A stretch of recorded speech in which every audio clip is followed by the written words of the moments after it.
प्रिय विद्यार्थियों, पिछले वीडियो में पीछे जो भी वीडियो हैं उनमें हम स्थैतिक एवं प्रायोगिक अर्थशास्त्र के बारे में लगभग महत्वपूर्ण जानकारियां हैं वो देख चुके हैं।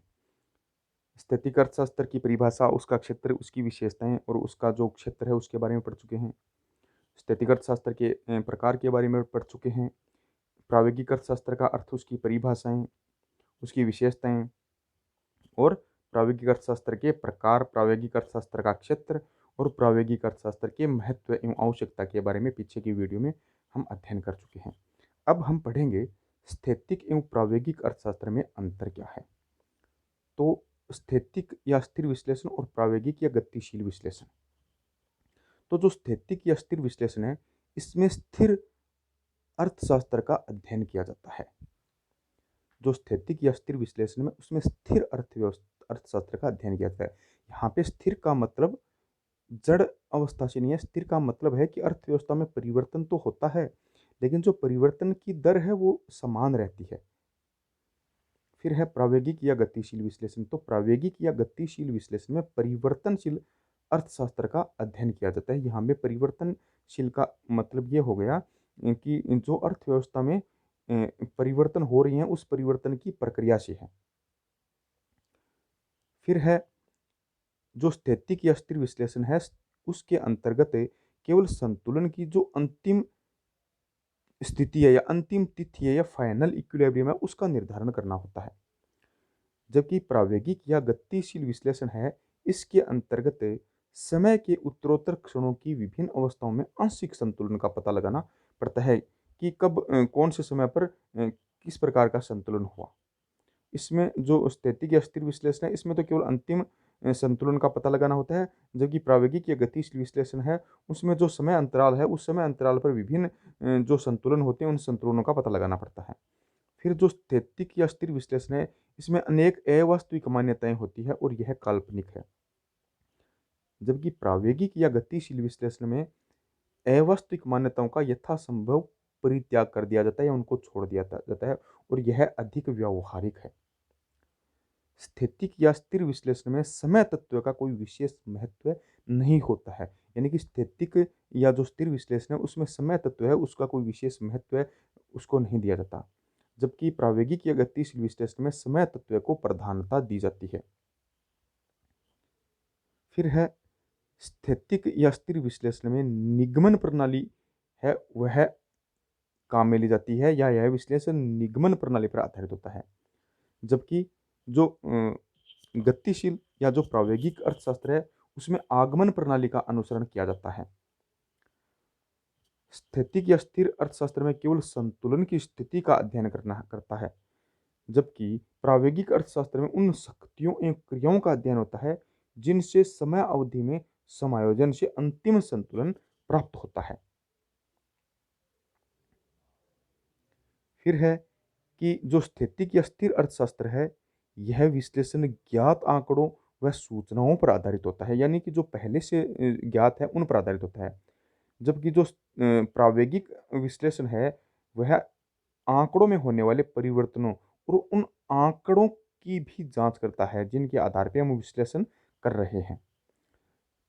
तो स्थैतिक अर्थशास्त्र में अर्थव्यवस्था को प्रभावित करने वाले अनेक तत्वों को स्थिर माना जाता है, जबकि प्रायोगिक अर्थशास्त्र में अर्थव्यवस्था को प्रभावित करने वाले तत्वों को परिवर्तनशील माना जाता है।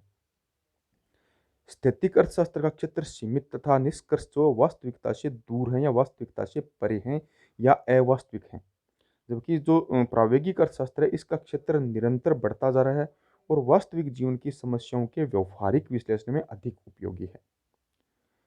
स्थैतिक अर्थशास्त्र आर्थिक विश्लेषण की पूर्ण विकसित एवं प्राचीन शाखा है तथा सरल है, जबकि प्रायोगिक अर्थशास्त्र है आर्थिक विश्लेषण की नई एवं विकासशील शाखा है तथा उच्च गणित पर आधारित होने से यह थोड़ी सी कठिन है।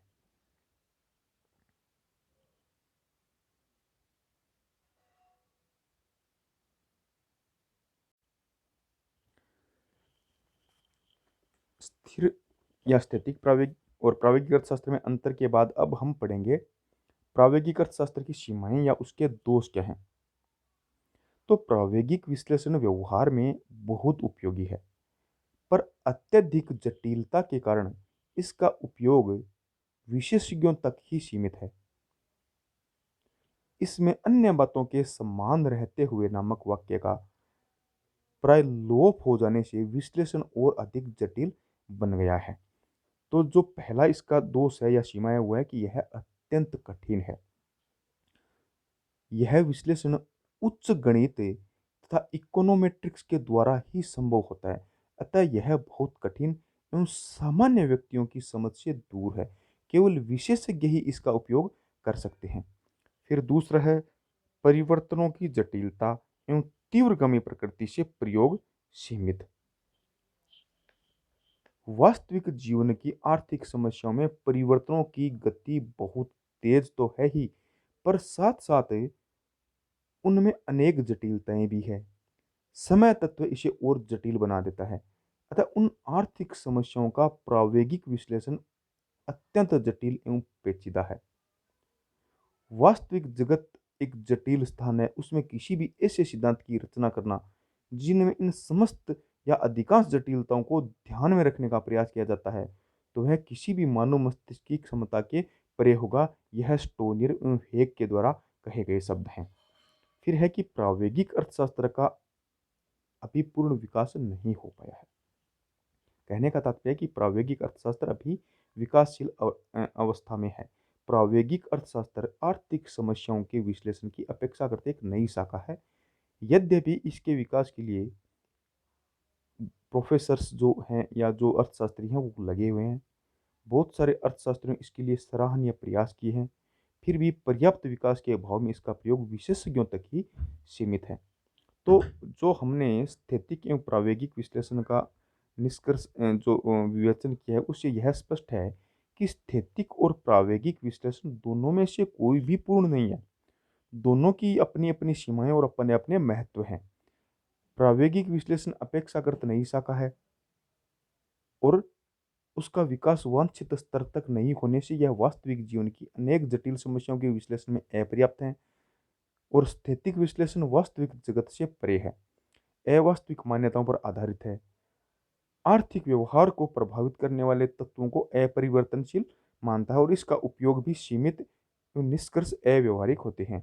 इसी कारण प्रायोगिक अर्थशास्त्र का प्रयोग एवं महत्व जो है वह निरंतर बढ़ता जा रहा है। निकट भविष्य में भी प्रायोगिक विश्लेषण उसके सरल प्रयोग से, उनके उचित विकास से अधिक लाभदायक परिणाम प्राप्त होने की संभावनाएं हम देख रहे हैं। थैंक्स।